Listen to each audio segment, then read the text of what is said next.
Thank you, Amy. Good afternoon, everyone. I hope you can hear me. Can you hear me?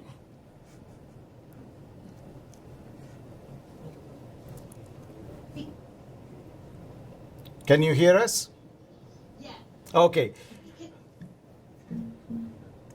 Thank you very much. Thank you for introducing me, Amy, and thank you for your kind words. I also want to thank Reinvention Center's Executive Director, Alan Lamborn, and also Board Chair, Claudia Newhauser, for kindly inviting me to join here. As Amy mentioned, I really apologize that I'm not able to join you in person because I had my Board of Trustees meeting this morning, which finished about 30 minutes ago. And as a professor and university president, still dealing with large numbers of young people and dynamic faculty, I don't need to tell you what a great pleasure it is to switch from audit committee, finance committee, compensation committee, etc., to talk about education. So it's a great pleasure and honor. And if the circumstances had been different, I would have really liked to have joined you in person. And because Arlington, Virginia was my home for 3 years before I came to Carnegie Mellon. So I'm really sorry I'm not able to join you, but hopefully technology will work for the next hour or so, and we can connect in a two-way conversation.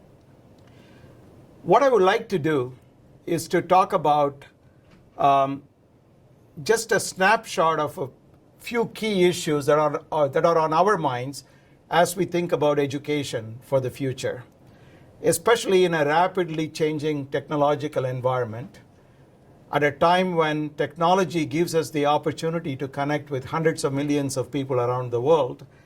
And at the same time, our traditional models of teaching, learning, as well as financial models of universities and models for government funding have a different mechanism. So how do we go from where we are to where we want to go? And what are the opportunities and challenges? It's very complicated. I don't think I know all the answers, but hopefully this conference that you have will address some of those issues. Different universities and different communities look at the same issue very different ways. There are many different perspectives. Let me start with a story that's usually associated with Yogi Berra. Mr. Yogi Berra once wanted to order pizza. So he called a pizza place, and the person taking his order said, "What kind of pizza would you like?" And he said, "I would like a cheese pizza." Then he asked, "Sir, would you like a small, medium, or large?" He said, "A large pizza." Then the person asked him, "Sir, one final question. Would you like me to cut it into 4 slices or 8 slices?" And apparently Yogi Berra responded, "Cut it into 4 slices because I cannot possibly eat 8 slices." So I think different people looking at the same situation may not be, sometimes in a funny way, sometimes not in a funny way, come up with different responses, and different universities look at the same issue completely differently. Because yours is an undergraduate education forum, I wanted to start with my personal experience dealing with undergraduate students. One of the greatest pleasures and honor that I had was to engage undergraduate students in research. And this really sparks their interest and helps them to engage with hands-on experiences right from their freshman year. In at least half a dozen cases, students who joined me as an undergraduate freshman, some of them ended up doing their PhD and postdoc research with me, and through undergraduate school, graduate school, etc. Some got their undergraduate degree, worked in my lab for 4 years, and moved on to graduate school somewhere else. And many of them are fully engaged in research, either in an academic setting or in a business or industry. I want to say that because that is one mechanism that many have shown really ignites the interest in education broadly, and STEM education in particular with respect to young people, especially given the fact that on a national stage, on a national scale, 40% of the undergraduate students who have every intention of getting a degree in a STEM field end up going beyond freshman year. The remaining 60% drop out of STEM fields after the freshman year. It's a staggering statistic, and this is something that we need to fix.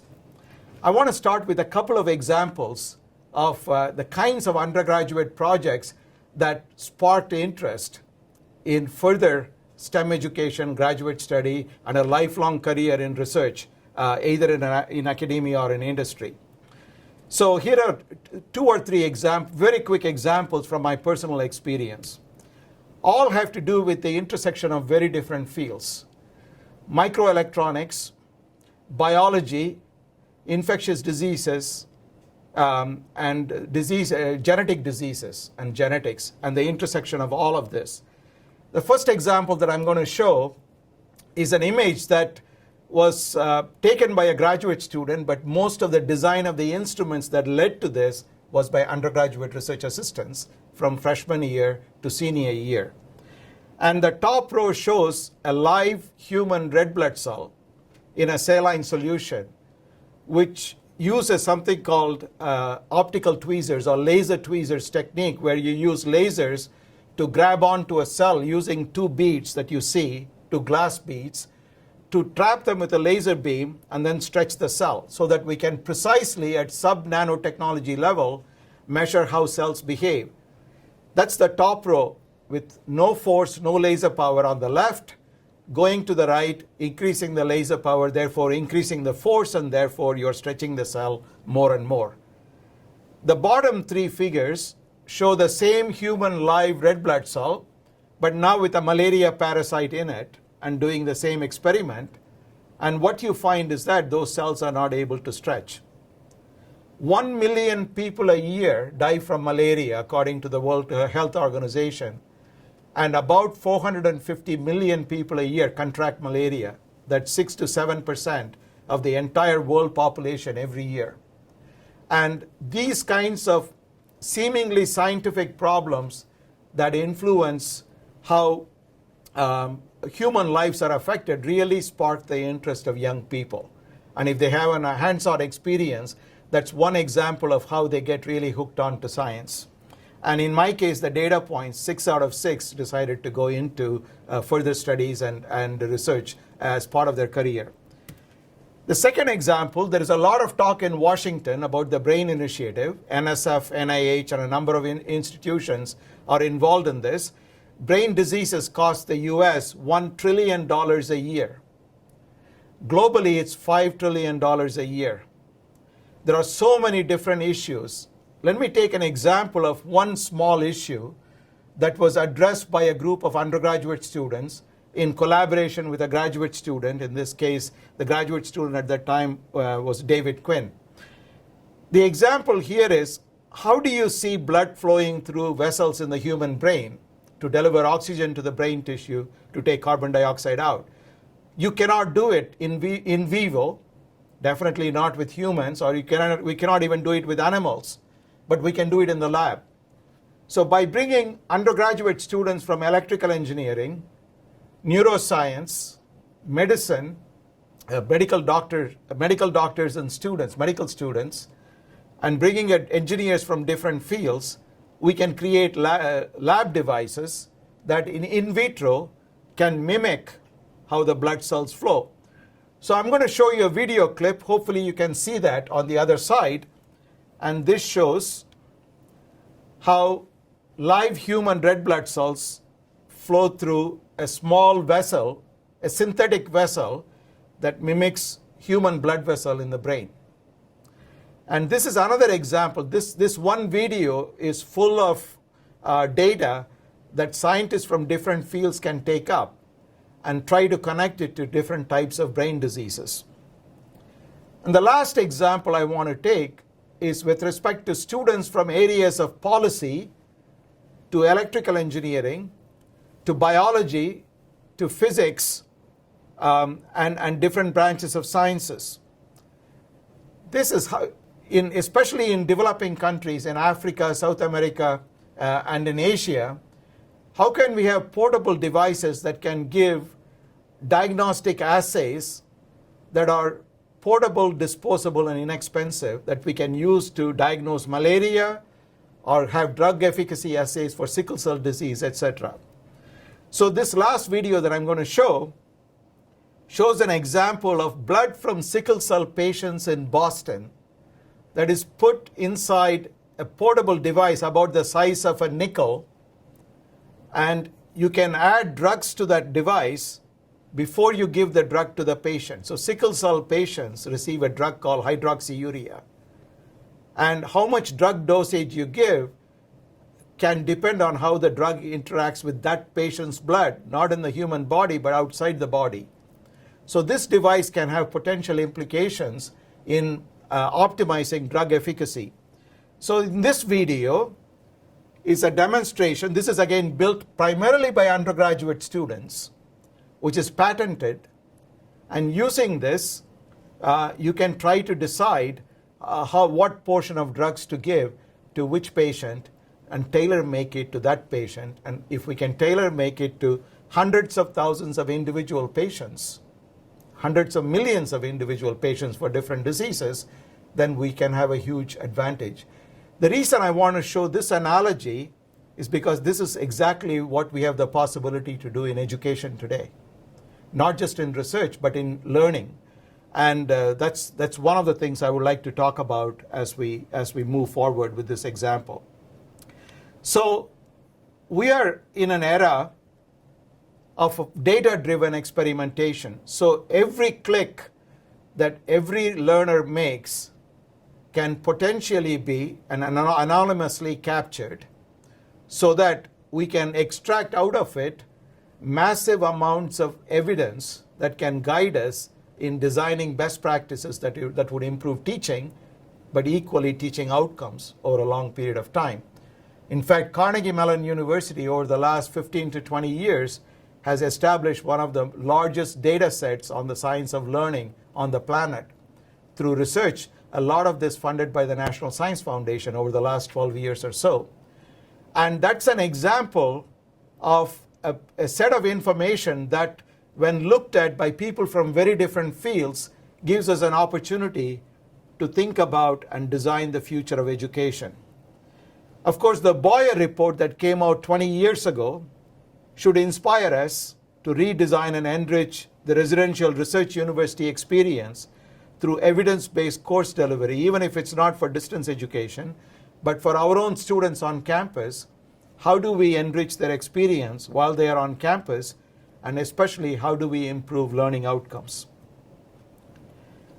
So one of the questions I used to ask in Arlington, Virginia as director of NSF was, what is so exciting about 21st century research and creativity and innovation compared to, say, 10 years ago, 20 years ago?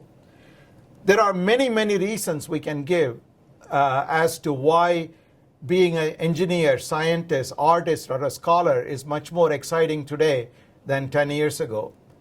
Irrespectively of how you look at it, technological innovation or artistic creativity benefits from two major advances or revolutions that have taken place, are continuing to take place. One is we are in a new era of availability of tools. So for the artist, I just came back from the board meeting where we created an undergraduate program where students can use the latest technology to completely transform entertainment and art, and thereby creating new industries that can have huge impact, from making cell phones to making devices for commercial applications using advanced manufacturing. So these new tools are available with unprecedented precision to focus on the discovery of new planets outside the solar system, observing faraway galaxies and so forth, to nano and pico level observations where we can go to a single DNA molecule, a single neuron in the human brain, or a single biological cell. We can probe that quantitatively with a resolution that we could not have used 5 to 10 years ago. So the availability of new tools now on portable devices that can transform not only personalized health, but also transform citizen observation, citizen science for K through grade, from kindergarten all the way to end-of-life learning, continuous learning, is quite phenomenal. And these are subjects of focus, not just for funding agencies, they should be subjects of focus for universities as well. So the new tools provide us unique opportunity to do things that we could not have done otherwise. The new tools are also generating unprecedented amounts of data. Take the iPad that you have. A single iPad can generate up to 1 terabyte of data per day. 1 terabyte of data was the domain of supercomputers only a few years ago. Now an iPad can do this. Very soon an iPhone can do this today, or an Android device.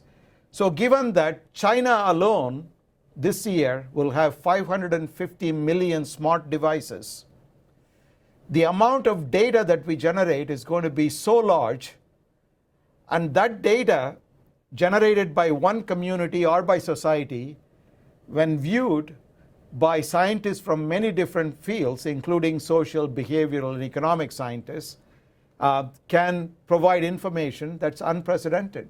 And the discoveries that can come out of it are mind-boggling. If we couple that with issues of privacy, confidentiality, and intellectual property, the amount of work we need to do as policymakers, administrators, or funders is unique. So how do we take all of this and create out of this massive amounts of data, useful knowledge? How do we curate it? How do we archive it? And equally, how do we search and access it in rapidly changing platforms? And we don't know what platforms are going to exist 5 years from now. And what kind of research do we need to do now so that 10 years from now, we know how to access that information when the current device will be totally obsolete? And this is a problem that we don't know how to solve yet. And we are generating data much faster than we can archive it today. On top of it, we have the problem that most of it is getting out there unpeer-reviewed and unvetted. And what do we do with it? And this has a lot to do with education. Because in that arena, how do we educate people who are getting information that may not be peer-reviewed or validated or accredited on a continuous basis? And that's going to be a huge issue. So ultimately, our role is going to be in a very challenging environment to prepare students for lives and careers in this new era. And the new era is also borderless. So the borderless knowledge enterprise has different characteristics. Information flow and interactions across institutional boundaries, national boundaries, cultural boundaries, and disciplinary boundaries. Intersections of many disciplines. And the Venn diagram of these disciplines are creating new fields that did not exist a few years ago. How is on-campus experience going to change because of technology? So let me pose a few hypothetical questions on on-campus education. So universities such as Carnegie Mellon and most leading universities in the world would argue in a very compelling way that it's not what you learn, but it's in the setting in which you learn that is going to prepare you for a future and for lifelong learning. So one could argue that it's not what grades you get or how much content you learn in a university, but the fact that you mature as an adult from age 18 to 22, that you learn to work in teamwork, you learn values such as ethics, professionalism, integrity, communication skills, etc., in a 4-year setting. That's why you need a university. That's why you need to come to a university.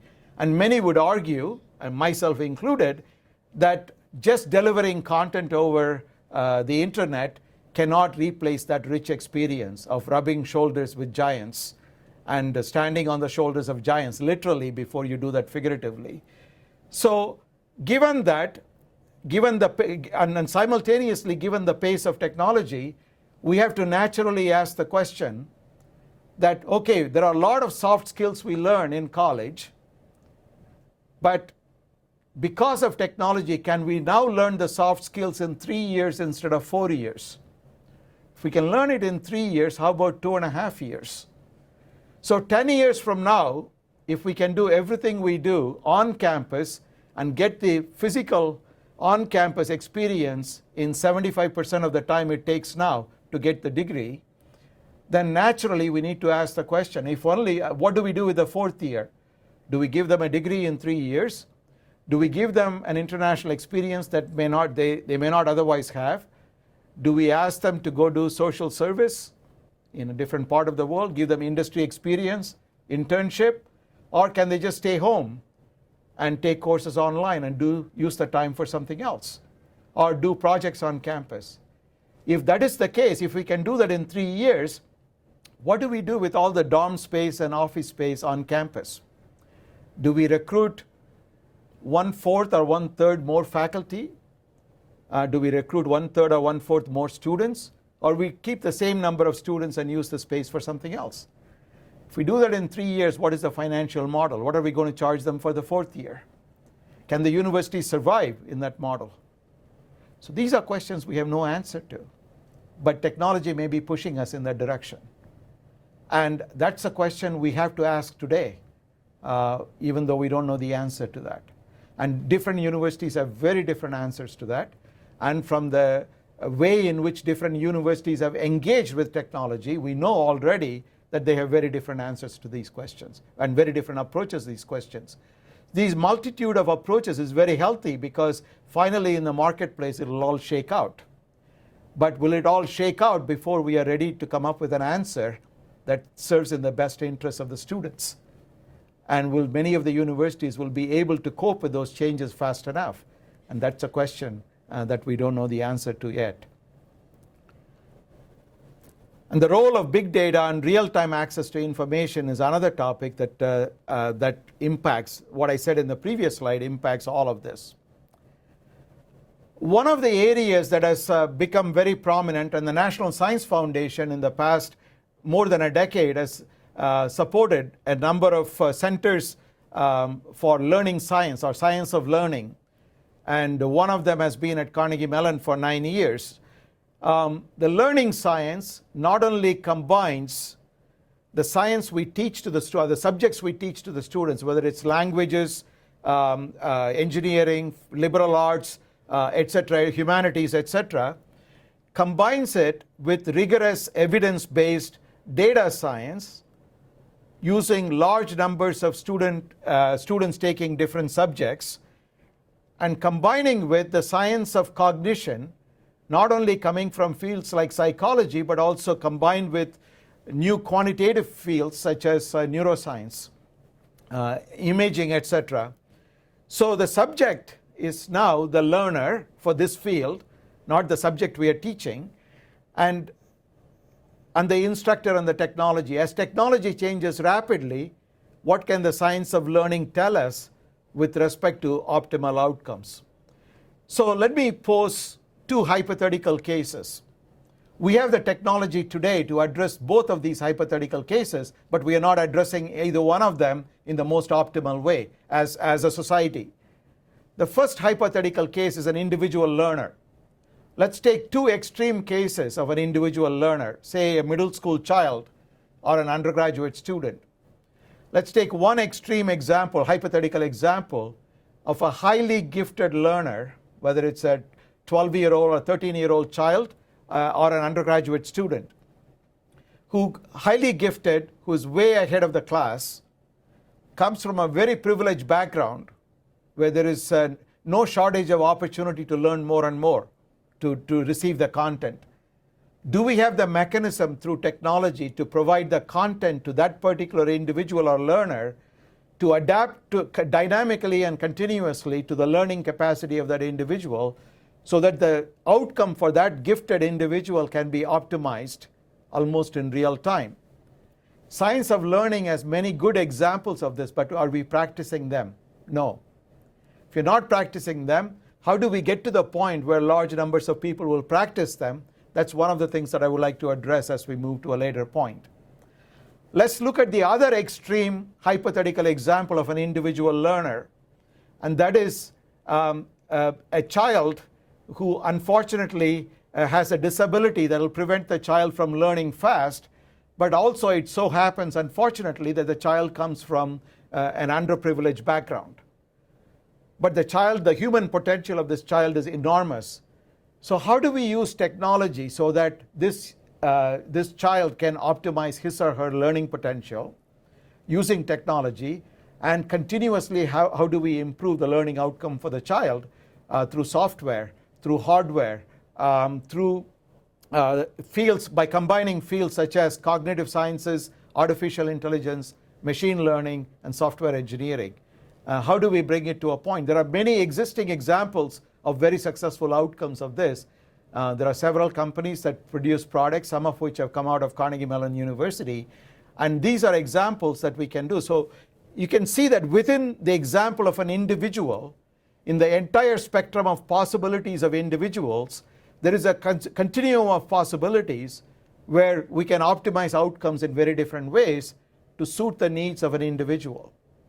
Now add to that the complexity that we want to do this for 500 million individuals, each of whom has a smartphone. Can we access that device and do this continuously?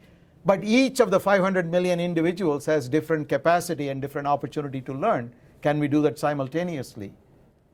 And what can the science of learning do? And for agencies such as the National Science Foundation, what should we fund now so that 10 years from now we have the capacity to improve that?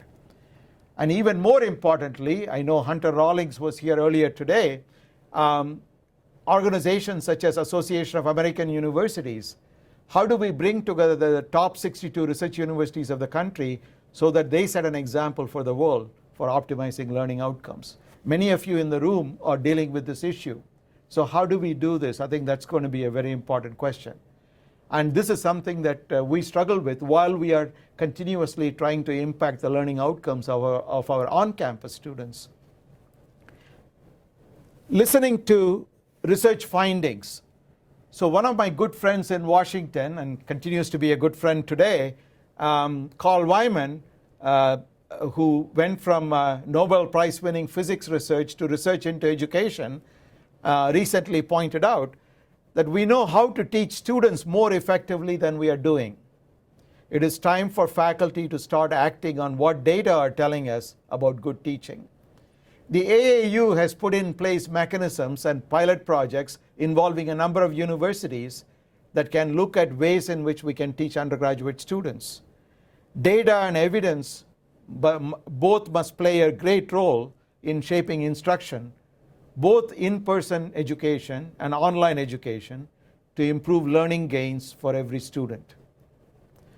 So how do we design for strong learning outcomes? Of course, different people have different ideas, but there are a few ideas that many people talk about. When students are active and engaged in a classroom setting, not just listening to a lecture, the outcome turns out to be far superior than a one-way delivery of content. If new ideas are connected to prior learning, and you continuously reinforce and increment that learning, then learning outcomes are enhanced. If feedback on learning is immediate, rather than a time delay, mid-semester exams or end-of-semester exams, versus at the end of each lecture or during the lecture, using different technology tools, if you give feedback to the students on whether they are right or wrong, or give them opportunities to learn and guess and experiment, then it becomes very effective. Somebody made an observation that education is what you get when you read the fine print, but experience is what you get when you don't read the fine print. So can we find a mechanism where we can provide experience without all the fine print for students and active learners so that they can learn much more effectively? The other best practice that many people recommend is team study or peer instruction can support learning. Students teaching one another, learners teaching one another for lifelong learning, engaging with a peer group who have life experiences very similar to them, but at the same time who have different learning skills and learning capacities, and they coming together, or people with different life experiences but in a peer group together, how can they learn more effectively? Learning science and technology enhanced learning. It has also been shown conclusively by many studies that well-designed technology-enhanced learning can improve learning gains very, very significantly. Technology collects more data easily and can feed back real-time information to many stakeholders. So stakeholders are students, professors, department, at the university level, individual departments, schools or colleges within the university, the learning scientist who learns from it, the data scientist who mines this data and come up with new interpretations that people in the domain expertise fields will miss, designers of new curricula and courses, testers of students, organizations that test students for different proficiencies, etc., etc. At CMU, for more than a decade, we've been engaged in something called Open Learning Initiative.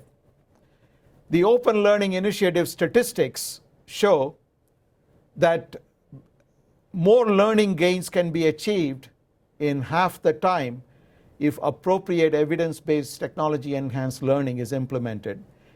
And one of the means to do this is to blend online course with regular meetings with an instructor. Students completed the same amount of material in less than half the time while seeing significantly greater learning gains.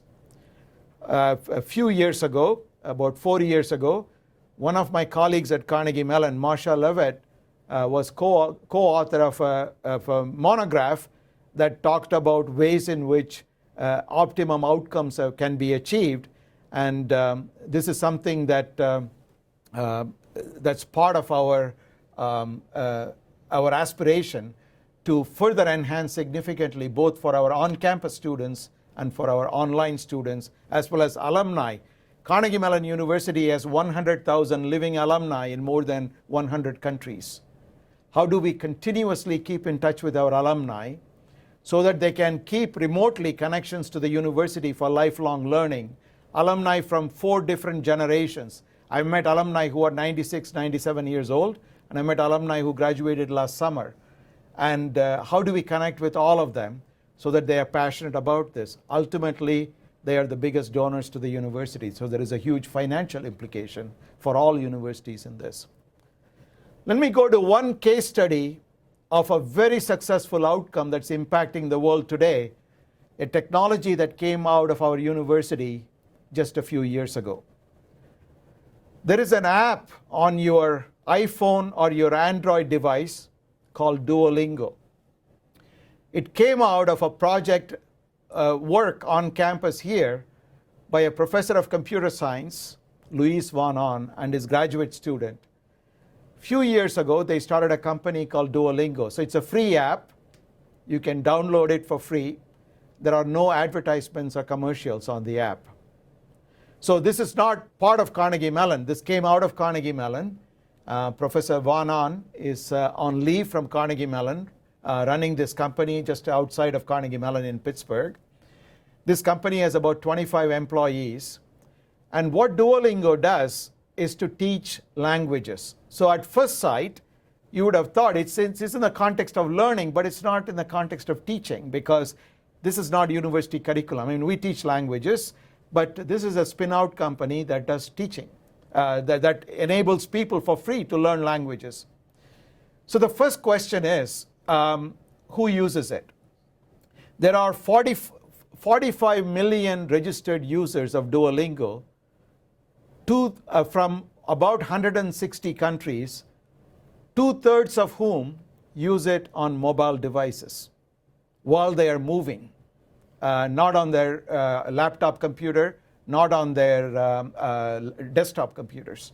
So that's the first data. So it's large, tens of millions of people around the globe using it to learn 31 pairs of languages. Could be English to Spanish, English to German, French, etc. So that's the first data point. The second piece of information is what is the model. It's an interesting model, came out of technology-enhanced learning. The financial model is very interesting. So it's a free app, so they don't charge anything. There is no advertisement, so there is no revenue generation at the bottom of your mobile device screen or a computer screen that pops up whenever you open the app. So how do they make money?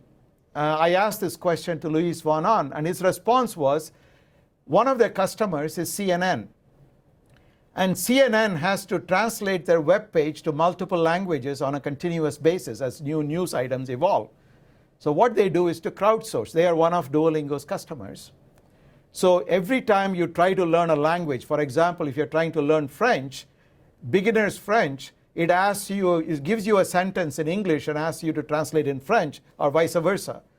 When it does that, you do the task for them. And the sentence you're translating is probably from the CNN page, homepage, and they crowdsource it. A beginner will make a lot of mistakes, but by accessing 100,000 people, you can correct one another's mistake, and you can get close to the final product. So I asked him, how do you know it's not free of mistakes? He said, if there were a lot of mistakes, CNN will not renew their contract. So that's a good enough driving force to keep it accurate. Where does science of learning come in? Here is a very good example of this. So they did experiments, random experiments. Let's say you are learning Spanish. Should they teach you noun before pronoun? Should they teach you verb first? Should they teach you numbers before colors? Now they can do an experiment in real time. There are people from 160 countries. So you can take a random group of 2,000 people or 10,000 people and give them one set of instruction for a lesson. Take the same number of people from another group, give them a different experiment. Now you have large amounts of data to compare with. And that gives you an opportunity to improve learning outcome. They found, and again, they won't tell us because of proprietary reason yet.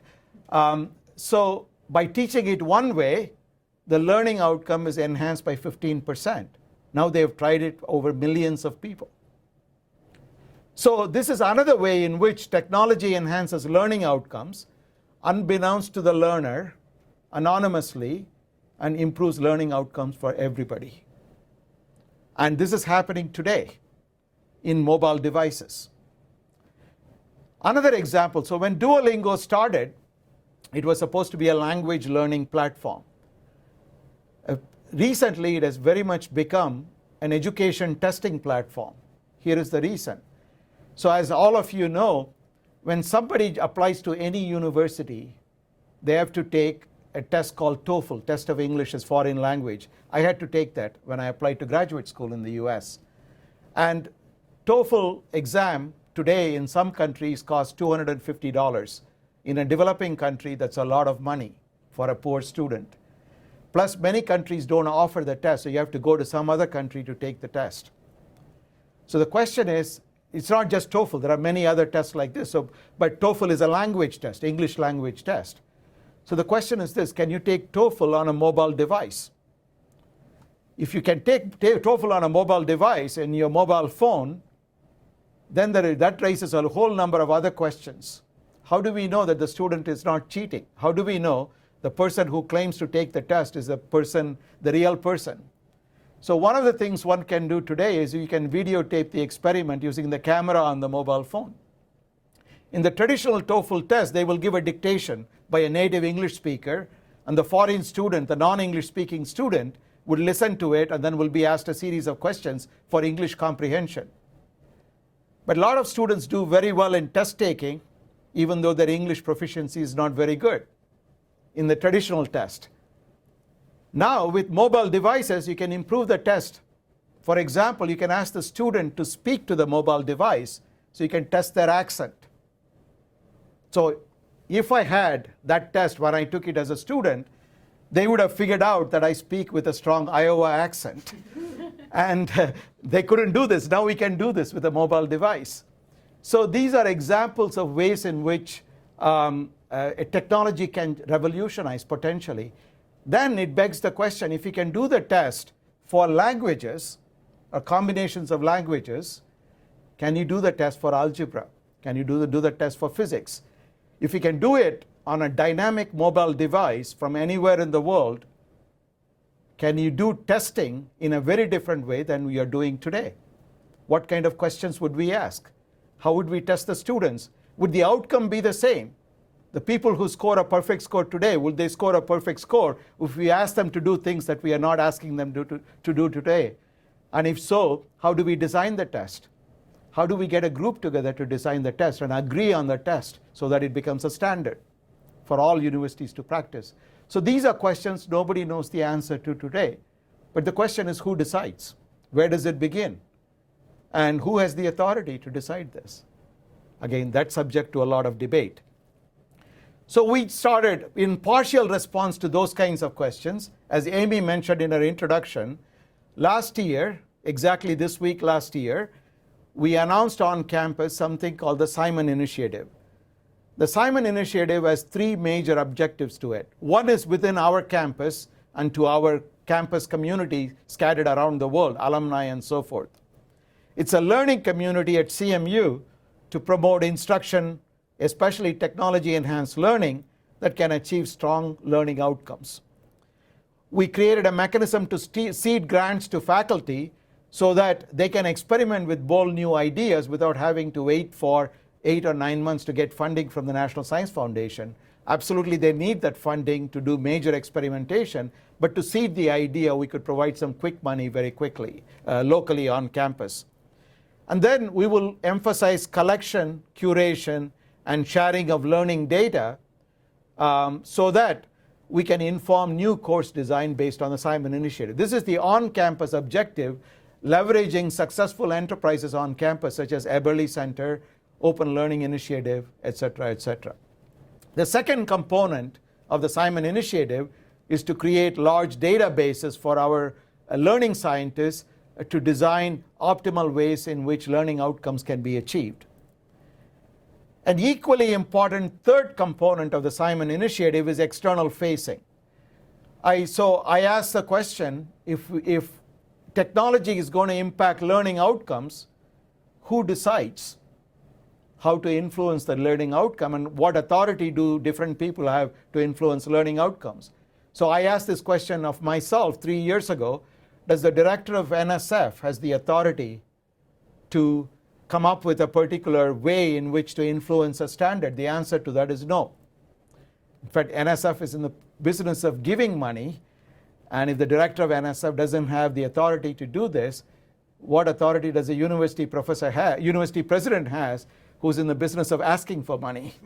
So if it's not funding agencies, if it is not universities, individual universities, and if it is not the Department of Education, how do we collectively have a conversation where we have collective stature, collective intellectual horsepower, collective global reach, and technology savviness, so that we can create a conversation that will lead to at least identification of key issues, best practices, data gathering mechanisms, and eventually metrics, and hopefully someday some commonly agreed upon procedures or processes or standards, if you will. So last year, as part of the Simon Initiative announcement, we launched something called the Global Learning Council. This includes leaders from organizations such as AAU. So Hunter Rawlings, as the president of AAU, is a member of the Global Learning Council. Peter McPherson, as president of the Association of Public and Land-Grant Universities, is a member. We have several university presidents. We have the CEO of edX, CEO of Coursera, one of the leaders from Coursera. We have people in high administration from companies such as Google and Microsoft. We have nonprofits such as Bill and Melinda Gates Foundation, testing companies such as Kaplan, and we have some international partners. The president of the Leibniz Foundation in Germany recently joined as a member. Sal Khan of Khan Academy is a member. So these are examples of folks who are part of this conversation. The goal of the Global Learning Council to bring the heads of these organizations together so that we can talk about what are the key issues in improving learning outcomes of all kinds, especially focusing on technology-enhanced learning, and what are the questions. So we had the first meeting. We have every 3 months we have a telephone meeting, but the first face-to-face meeting of the Global Learning Council was held at Carnegie Mellon just a couple of months ago. And we decided, this group on the first day of the meeting talked about all kinds of issues. But remarkably, on the second day, when we said, what is it that we should do next year so that we have something to show a year from now when we meet again, very quickly they converge on 2 issues unanimously. And the 2 issues focus on fundamental questions and problems that we currently face. This is problem statement number 1. Current practitioners do not have a trusted and understandable information source to help them promote evidence-based technology-enhanced learning. We have a lot of good data, good case studies, but most people who practice them don't know what they are. There are excellent examples that are coming out. One is the book that I mentioned, co-authored by Marsha Levitt, Candace Thill, and others. Another one is a report that's about to come out from the National Academy of Sciences, an NRC report.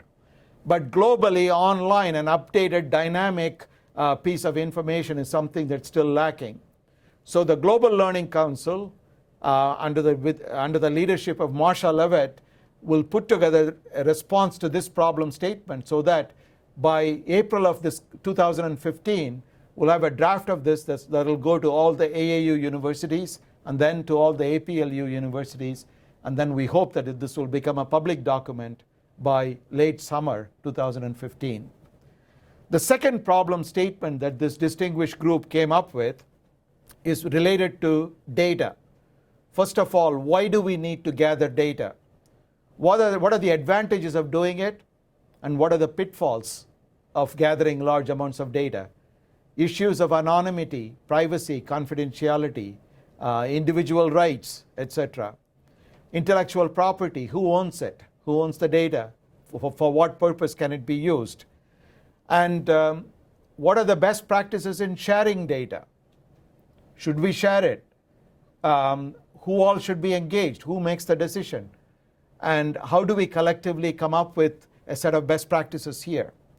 So GLC, under the leadership of another leader in this domain, Ken Kadinger, who's a faculty member, will try to create a response to this question. So our hope will be 2 action items that will be put in place during the course of the next 8 months, which hopefully will benefit the entire community, which will be vetted through AAU and APLU. And this is something that we are very much looking forward to. We have one nonprofit foundation that has offered to support us in this effort, and we hope to make significant progress during the course of next year in this area.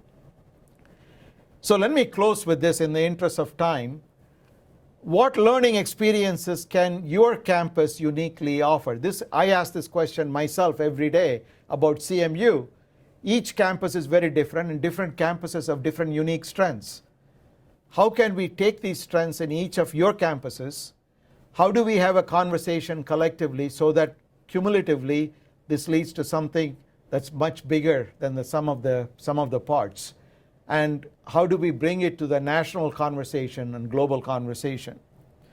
And what will make your institution an attractive destination to tomorrow's undergraduates, and especially for your alumni and future students, so K through Grave? How do you engage them so that your institution becomes the best destination to match your unique strengths and aspirations? So let me close this at this point so that we have some time to take questions. Thank you.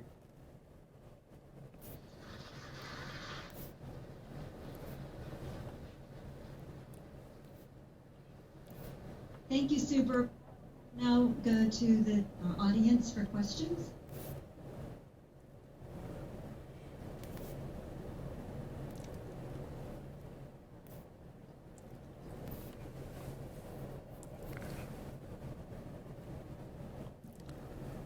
Hi, I'm Kara Maloney from the University of California at Davis. I don't know where to. I'm here. Hello. So I'm an assessment coordinator in undergraduate education, and I really would like to know how you're measuring learning. When you say outcomes, what do you mean? because we know grades are sort of a proxy for learning at best, and they're noisy. So when you're talking about measuring learning, I'd love to hear what exactly, or at least a little more specifics about what you mean. So again, this is so domain dependent.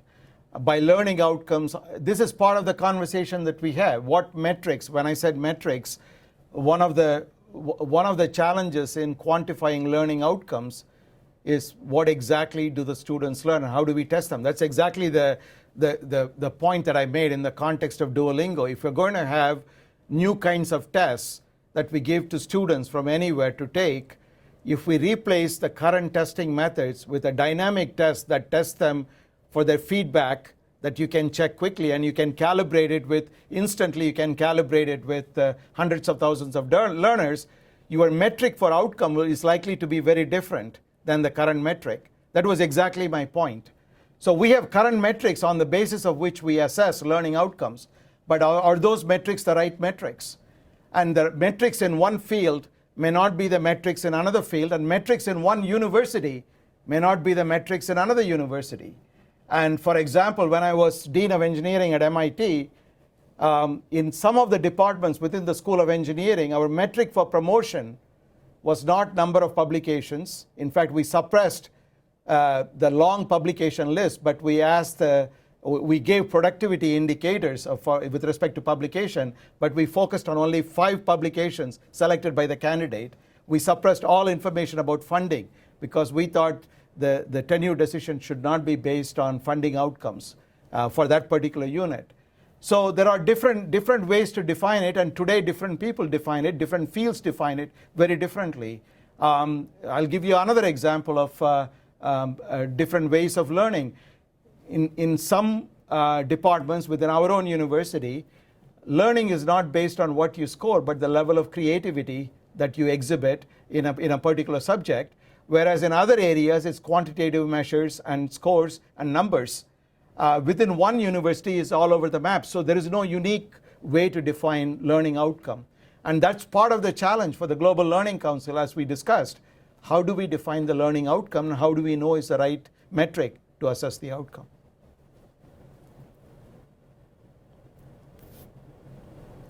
Other questions?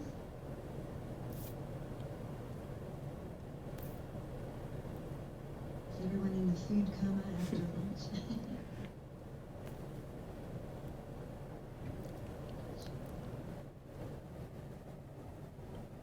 My name is Ted Wright. I'm at the University of California, Irvine. You started your talk by talking about the advantages of having students involved in research. Your particular examples were laboratory-based research. I'm from a laboratory-based discipline. I have undergraduates in my lab. I'm also from a department that has 24 faculty members and 1,200 students. And so the problems of actually getting any large proportion of those students into any kind of experience like that, especially when you consider the fact that it often costs a fair amount for students to be involved. And I'm just wondering how you deal with those problems. Great. That's a great question. In fact, I have a few more slides. In the interest of time, I stopped here. That's a great question. So that's a major issue for us as well, because we have 6,000 undergraduate students, and ranging from computer science and engineering to College of Fine Arts, drama and music, and with very different flavors. How do we give on-hand experience to large numbers of students? That's a great question. So here is what we started to do. For the first time this fall, we started a program called Ideate. Ideate is a program that brings together large numbers of students. So this year it started with a freshman class of the incoming class of 2014. So we have a class of 1,475 students, of whom this is the first time we are offering it. We'll scale it up over time. We have 180 students who are participating in this Ideate program. So what it does is we adjusted the curriculum in all 7 schools and colleges so that in 4 years, students can graduate from any part of the campus, from any degree program, so that they have an opportunity to participate. Ideate stands for Integrated Design, Engineering, Arts and Technology program. And in this program, the students, so we had to first go talk to each and every instructor all across campus. So one of our vice provosts who works with Amy, called Thanasis Rikakis, he went and talked to each department, each dean during the course of the last 2 years. So we adjusted our curriculum that students voluntarily can participate in this. So they can make things, they can do things. So making things can be a physical object, it can be a virtual object. But it's teamwork, it's doing things. It's just like the lab experience that I showed in my example or the one that you're thinking of. So our goal would be to go from, so this year we'll have 180. It also goes through sophomore and junior year. So next year we'll have 360. The year after that, 540, even if you don't increase the program. Our goal is to increase it from 180 every year to something much greater than that. It's going to take resources, it's going to take space. So my hope would be that in about 5 years, the entire undergraduate population will have, or at least a significant portion of that population, will have an opportunity to sample these kinds of opportunities. I just came back as part of our Board of Trustees meeting. We gave them a show with our students on what they are doing in this program. It is extremely impressive.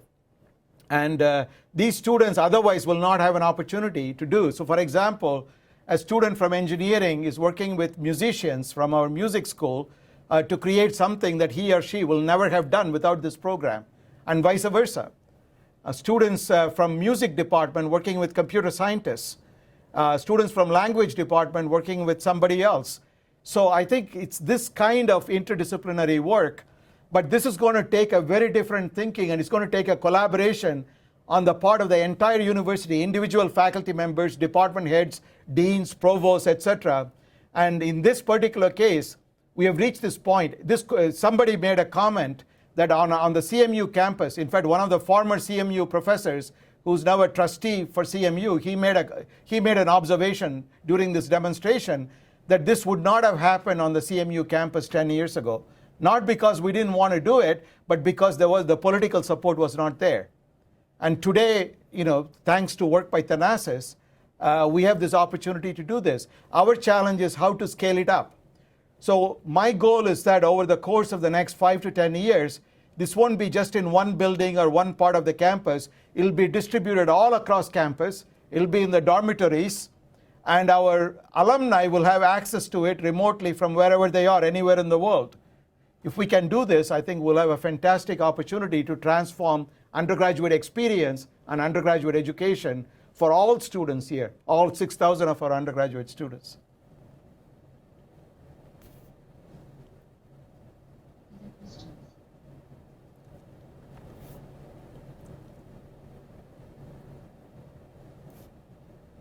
Subra, do you want to go forward with some of your material? No, that's okay. Okay. I could talk for hours, but I won't.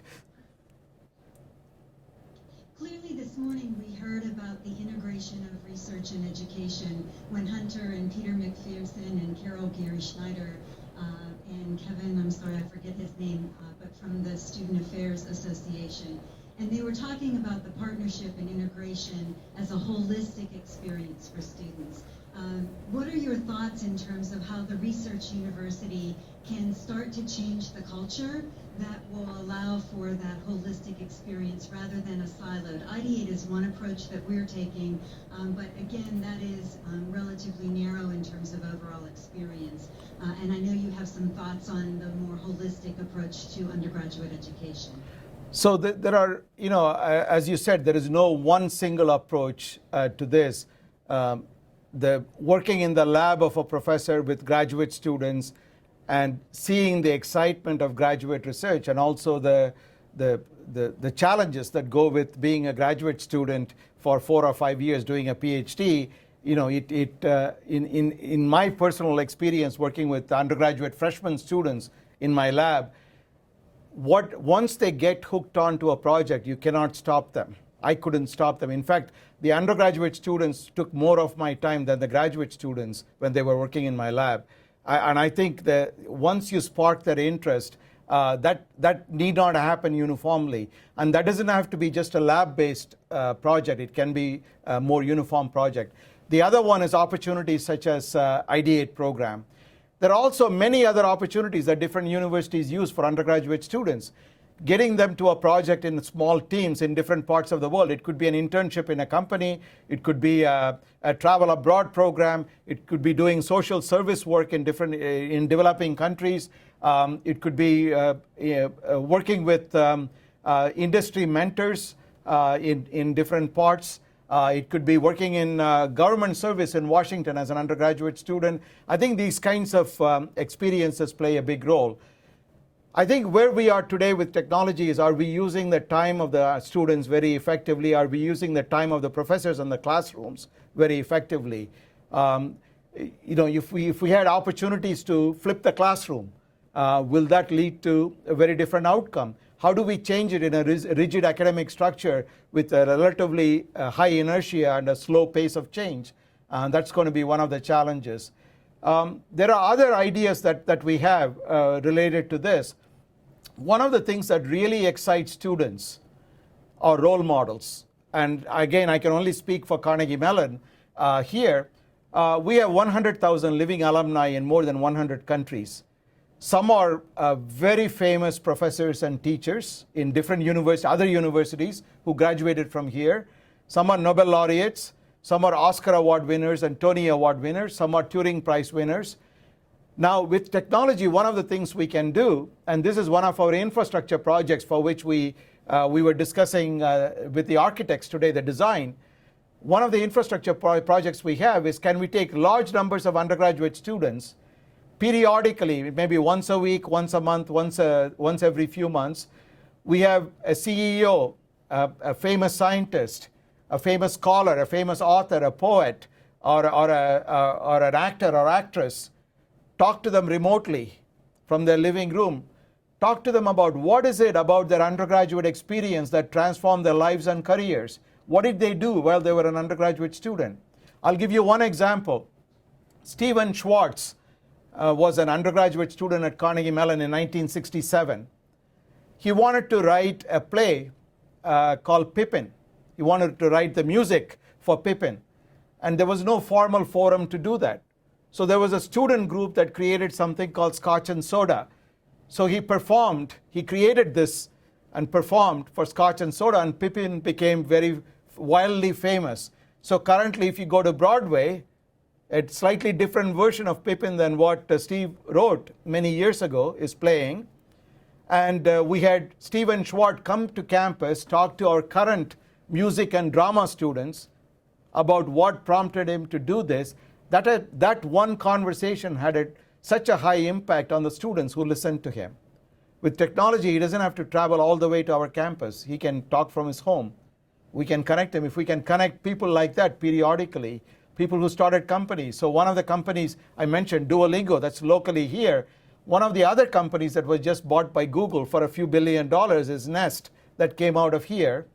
And we are talking to the CEO of one of the co-founders of Nest about talking to our undergraduate students about technological innovation. What is it about his engineering class that got him so excited about starting this company?